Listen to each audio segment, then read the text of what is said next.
Hello, hello, hello, my darlings. Thank you for joining me on A Slice of Life, A Slice of Life. Listen, I am so excited. I am so excited about today's show. I had a friend that asked me, where do you get your ideas from? And I say, from God. And that doesn't make sense to a lot of people, but you can understand. Like sometimes I'll just peruse through something. I don't have any plans for it. I just know that I'm supposed to do it. And I let God give me the message. And so he gave me a message that I can't wait to tell you about. And I got it from the Atlanta magazine. Hold on. Mm-hmm. So why do you say that? Well, I like these glasses. You know, I do glasses, all these glasses back here. And trust me, at some point they will be for sale. We're working on it. It's just a lot going on in my life, but that's no excuse for not making e-commerce the number one thing in your life. But I have a lot of e-commerce out there. So anyway, I like these glasses. I'm looking like July 4th, maybe. I'm not sure.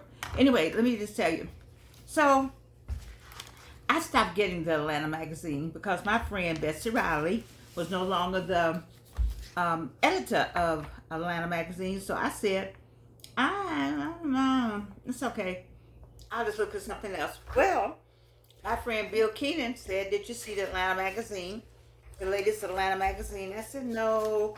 I went on to explain that my friend Betsy Riley was no longer there at Atlanta magazine. He said, yes, she is. I said, no, she's not. He said, she's over the Atlanta home. So he mails me everything so I can see that Betsy Riley is there. And I'm like, okay. I am so happy. I just think she's brilliant.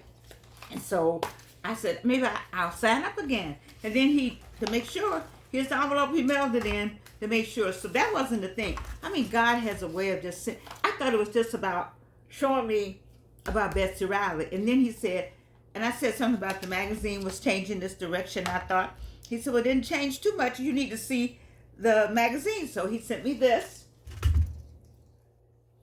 You have this one? Okay. And I was like, okay. Directions seem to be like, matter of fact, it looks like a Betsy Riley magazine. But here's what I tell you, God has a way. That still isn't what I needed to see. What I needed to see, I'm just perusing through the magazine, and I was like, okay, all right. Then I see this. I see Washerwoman Blues. So something in my mind says, I've seen something about Washerwoman Blues, but let's just read about it. And so I turn the page and I see about the wash. And I said, okay. Then I see the name Kalundra Smith. And I'm still not thinking why God really sent me this magazine. Oh my God, it's so good. It's so good. So I said Kalundra, and I something happens, I'm thinking like, I know these names. Why?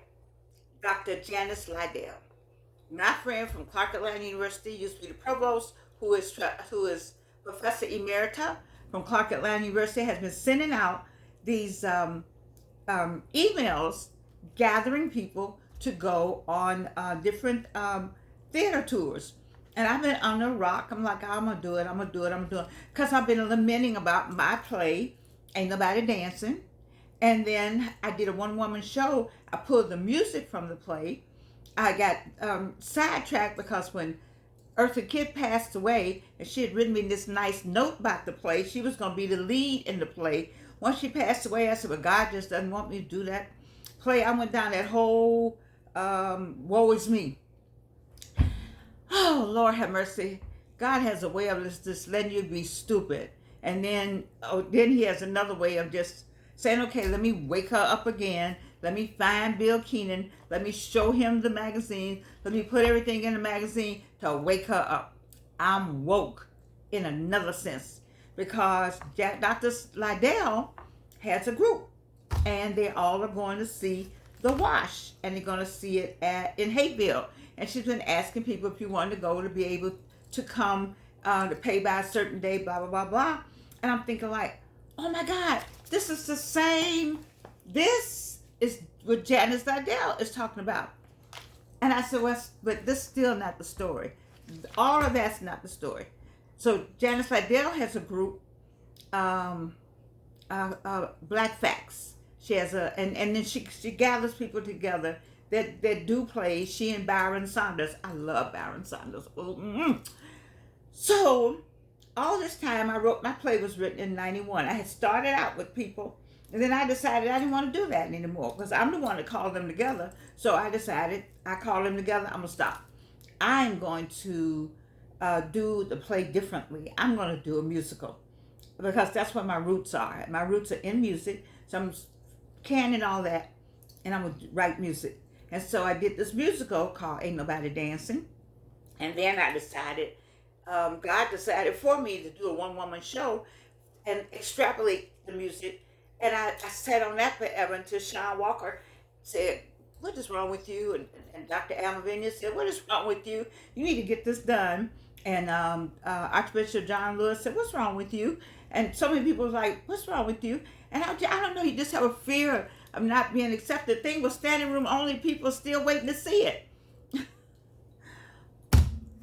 Artists. What can I say about us? Now, let me get back to first I want to thank Kalunda Smith for following her spirit. She's a writer for the Atlanta magazine and another magazine. But she was so let me tell you the story. I'm so excited. I'm so excited about this. You think I was like a kid. All right, I am a kid on this. Oh, who didn't bring their glasses in here? Well, I can read. So anyway, in 2017, Kalunda Smith visited the National Museum of African Art, History, and Culture in Washington, D.C. So she was in Washington, D.C. for something else. I'll tell you, God is a mess. Oh, I love this story. Anyway, she was there for another reason. But she went over, wait. So while she was there, she saw in the historic gallery, she saw a section on post-Civil War Reconstruction, and the exhibit documented. Listen, wait for it. Why is it called a wash? I never, ever, ever, ever heard this story until I read it right here. And Janice Liddell. Oh, Janice. Anyway, the Atlanta washerwoman strike of 1881. What do I know about 1881? I'm a Spelman woman. So I know that 1881 is the birth year of Spelman College. I never, ever heard of an Atlanta washerwoman strike in 1881. Have you heard of that? Anybody out there heard of that? Atlanta washerwoman? The washerwomen, the women who washed had a strike? Oh my God. Anyway, so Miss Smith decided, yeah, maybe I ought to write something about this. So then she goes on to say, the magazine goes on to say, the Atlanta magazine, that I'm gonna now renew my subscription. All right, so let me say, so she says that while, what did she do? Oh, the light is bothering me. I actually have my glasses or something. Okay, so she read something else. She read a funny, snarky piece about how these washerwomen had left white people in Atlanta completely inept. The tone was, how will these white people survive without these black women washing their clothes? I didn't even know we were washing women, washing white people's clothes, and slavery wasn't going on. In 1881, we were out of slavery, but we were still washing their clothes. I guess. Oh my God. Anyway, we're washing the clothes, and then this article that really was just a parody of something funny. The city was smelly, and people's clothes were smelly, and they're saying without these washerwomen, they couldn't get the clothes, and they were actually hiring black women to wash their clothes. How can we ever get to be the glass ceiling? It's still a glass ceiling because it's called, at the glass ceiling that has not been broken, is that we're human. We're human beings. We are human as you are. The skin color has a damn thing to do with being human. Oh, I wasn't supposed to say that. Your body functions just like mine, and you gonna die just like me. It'd be different if you're gonna live forever. It'd be different if you had something going on with you that's gonna make you you don't get cancer, you don't get sick, you don't have any illness, people don't die in your family. I can see all that. But you the same human being as I am? Oh God. I'm getting off course here. Anyway, this is you got it. So anyway, let me go on to say. So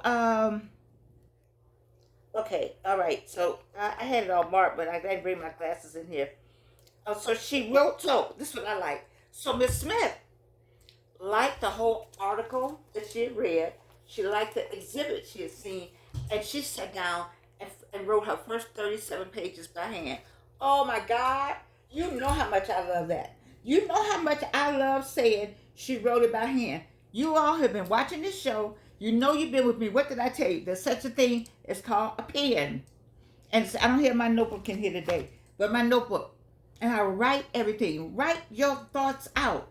I and hand coordination adds to the dream of remembering in the brain. But then just to write it out. When you get an idea, just sit down and start writing. You see, and it'll stay with you. But anyway, she decided to go ahead and write this play called The Wash. Ooh, I'm so excited. So The Wash is set to have its world premiere June 7th to June 30th. And I'm going to see it at the Hateville with Dr. Janice Liddell. That's going to be, we're going July 10th through the 28th at the Hateville Academy Theater. It's so much impacted in this article. I am so glad, Bill Keenan, I can't thank you enough I can't thank God enough for directing your path so that you would find the magazine, so that you would tell me about what Betsy Riley was, so you could show me what was going on in the magazine, so I could meet by way of the magazine Miss Kalundra Smith, so that I could remember that Dr. Janice Liddell has been asking people to join her, and I have not done anything. And I wrote Dr. Liddell at 3 o'clock this morning just to say to her that I have been sitting on this place since 1991, and I am going to get it out. You can just do a reading.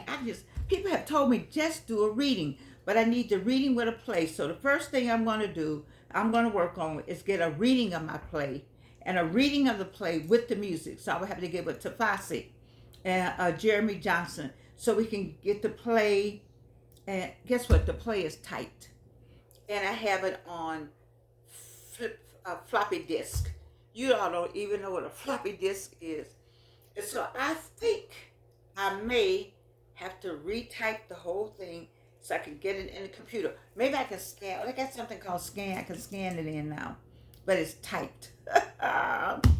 You all don't even know what a typewriter is. I typed it on a typewriter.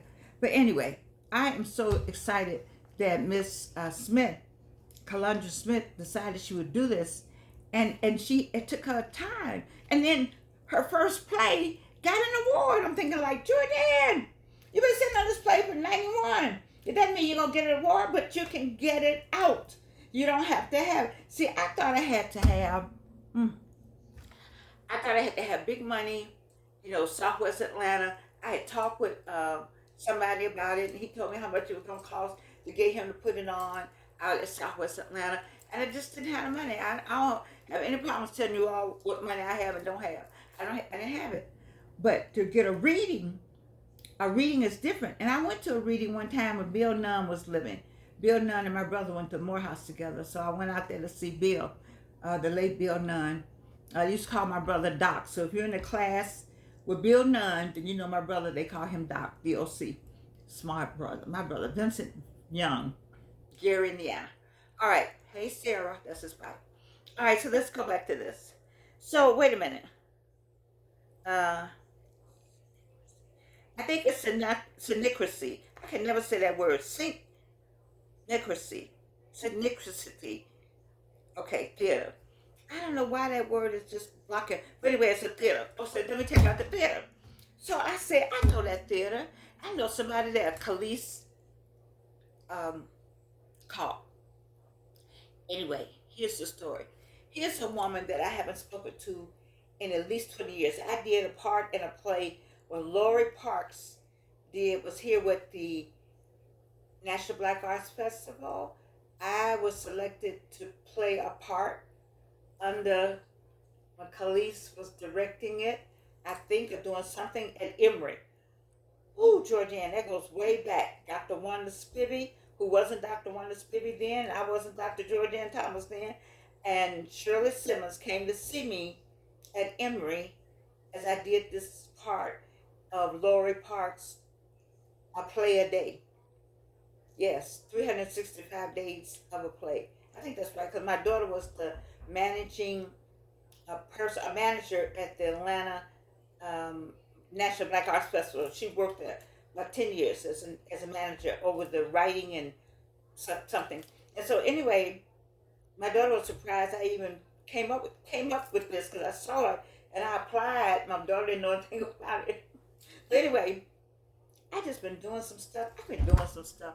And I'm sure the Lord is just like, God, I gave her everything she needed and she just keeps hiding it and not letting it out and deciding when she's gonna let it out when I've given her everything she needed. I can't tell you the opportunities I've had that I just, I never felt adequate enough. And that's part of what, you see this book up here. You all know this book, Super Aging, Getting Older Without Getting Old. I don't know these people. They don't know me. I hope they gotten some good book sales. That's fine. That's not my point. My point is not to sell their books. My point is this: we're getting older without getting old, and I want people to know that whatever age you are, you can have an epiphany. This was an epiphany for me.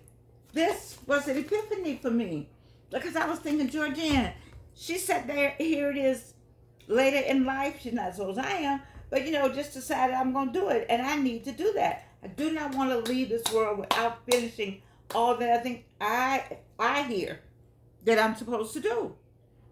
I did, and the play is nagging at me. It's nagging at my heart. It's pulling at me. There's no reason. When I did the one woman show, and I thank all of those who helped me get that one woman show off the ground because I couldn't have done it without you. So I thank you, thank you, thank you. But now I need to get the whole play done. But I can get it done in a reading and with the music. And I think that would be great to have everybody come to a reading, maybe at the Southwest, just somewhere, or it can be do up here at the house. A reading, and then I have a keyboard, so maybe Mr. Johnson, Jeremy, and Tafasi, as we call him, will come and play the music. The thing about it is, I need to probably have 2 or 3 people that just know how to sing the song. So I probably need people who would be in the play, the musicians that will be associated with the play.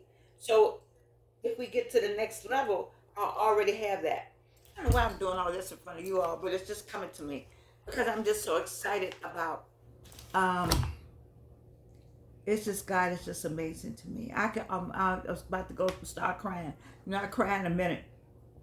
When you can see the hand of God, we could see, when you could see something as simple as an envelope coming in the mail, and then I'm looking at this because I'm looking for Bessie Riley, but I'm looking over here and I find Calandra Smith.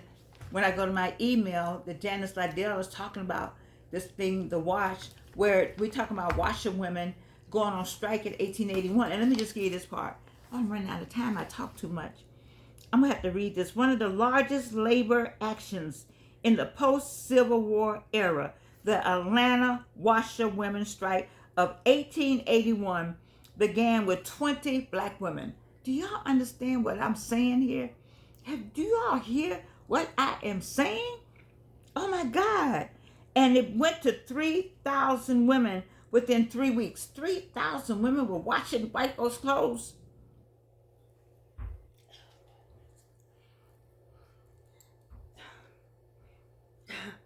It means a lot to Smith that this play is being staged at a moment in our country when unions are under attack and workers who try to unionize are fighting for their rights. I'm with her on that. I agree. The conversation is so similar in 2024 as it was in 1881 that it's scary. The people wrote that they were essential workers. Do you remember the term essential? The adjective in the noun, essential workers. Essential workers. So they said back then in a letter to the mayor that they were essential workers. Oh my God, how you think it's nothing new under the sun? Didn't Ecclesiastes say that? God almighty. And then now we're talking about essential workers, and they were essential workers back in 1881, because how could white people operate if they didn't have a washerwomen? Whew. Working as a laundress in 1881 was backbreaking. There was no electricity in most homes, most houses, especially in the South, and post-Civil War Atlanta was still a wasteland, because you know it was burned. After having been burned down, Smith says, most homes didn't have running water. Listen to this, people. Listen. Listen to the stock from whence some people had come from that were here in Atlanta. Your ancestry. Okay. Most homes didn't have running water, so washerwomen had to use wells and pumping stations. I wouldn't mind having a well now. People laughed at a well. If I found me a well, I would be so happy. The process of doing their job involved picking up the laundry from clients by either walking there or using the streetcar. So we had to sit in the back with the laundry from the white folks' house. We had to sit on the back of the streetcar or walk with it. God almighty.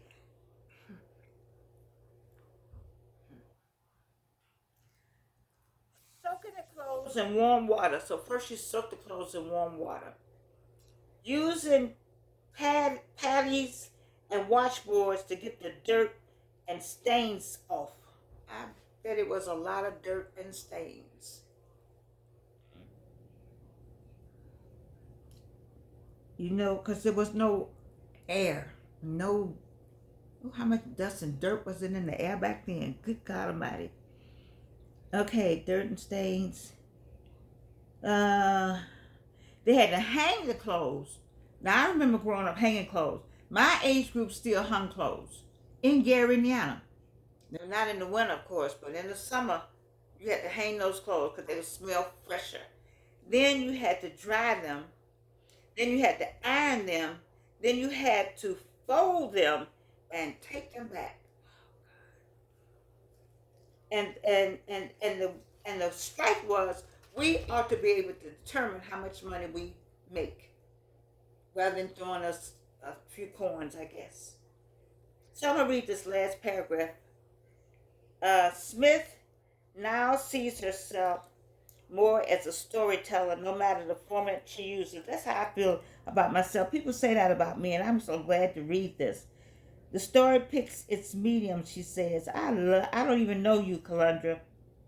For me, seeing this piece find its footing on stage is the icing on the cake. I wrote it so I would sleep at night and see it hopefully resonate with people in a positive way and inspire them to fight for their own rights. Oh my God. You have inspired me. It's not even about our rights. It's just you have inspired me. You have inspired me, Miss Calandra Smith, to think about my play. And I hope I'm inspiring somebody out here. Because, see, the whole thing for me to talk about Jordan is that it's somebody on the other side of the screen that is thinking about the same thing. Something's going on in your life, and you're like, wow, this is my sign. I'm somebody's sign today. I'm somebody's sign today, just like you were my sign. It's a sign. Khalees been over there at the theater. Janice Liddell sending me the email. Betsy being over there at Atlanta Magazine. All that's working together for the good of the Lord. It is for me.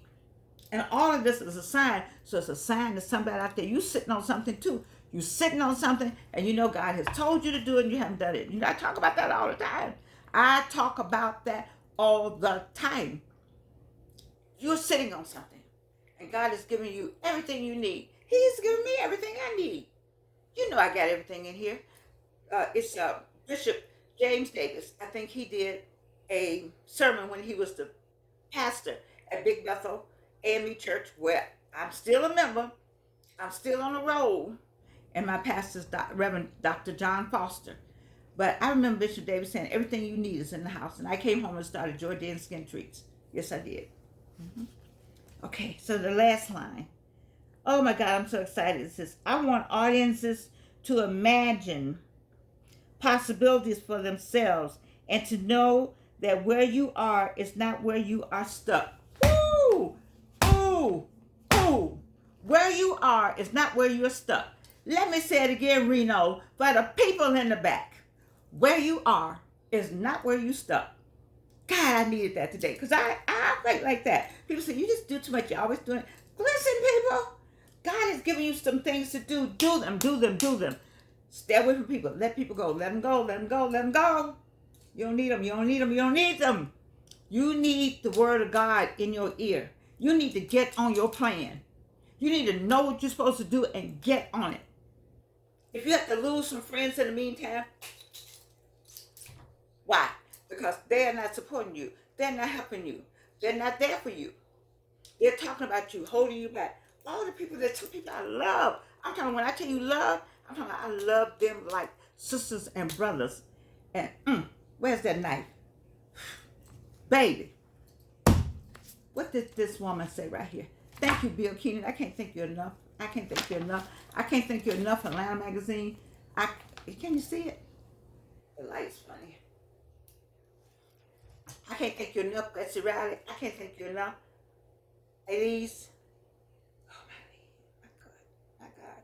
I can't thank you enough, Janice Liddell. And I can't thank you enough, Calandra Smith. I never met you, but I feel like I know you because of what you're saying right here. Who wrote this article? Who wrote this? And I should give credit to somebody that wrote the article. Well, that would help. She get credit by Jim Farmer. Hey, Jim Farmer, you did a good job. Thank you. And this last line, because I'm going to leave on this last line. Yeah, I put my glasses on. Let's see how. Oh, I love these glasses. I love all my glasses. You see them? Delicious. All right. I want audiences. Listen to the last line. I want audiences to imagine possibilities for whom? For themselves. And to know, and to what? And to know, oh yeah, I'm going to act like church here. That where you are, can I get a witness? Can I get an amen, somebody? Because where you are is not where you're stuck. Can I get a happy dance? Can I get a happy dance? Where you are is not where you are stuck. I love you. You know I love you. And you can't do anything about it.